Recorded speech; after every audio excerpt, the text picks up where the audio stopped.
Alguns candidats han perdut els papers fa dies, però ara sembla que també han perdut les partitures. Pretenen posar tothom en solfa a base de fer el do de pit. I més que notes, fan gols! Com el senyor Sarcosito Fernández, que deixa l'orquestra una estona per marcar-se un trio de rimes dissonants amb el senyor Piqué i Acebes. El trio la. Mentre Acebes canta l'ària de les calamitats, la brutícia i la inseguretat i marxa a casa,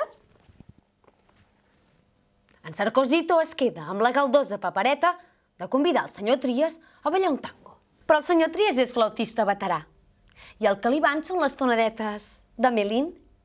Això sí, com que és candidat del canvi, no fa marxes amb ratolins, sinó passejos amb senyors de camisa i samarretes per fora.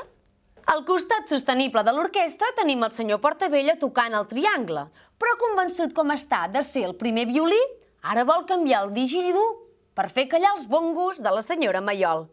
I ella, que ja té els bongos prou plens, li canta «Mi carro me lo robaron» i l'anima a tirar l'atenció als de la dreta, que de moment suspenen en harmonia.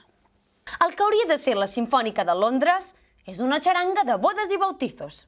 Sort que la batuta la té el senyoreu, que no pensa permetre que uns músics de nyigui-nyogui li diguin al públic què han d'escoltar. Ell ja té el seu propi hit parade. Ens haurem de posar julivert a les orelles, com l'Astèrix i l'Obèlix? Jo me'n vaig amb la música a otra parte. Us ha informat en rigorós diferit la Mercè Soler. Apa, que vagi bé.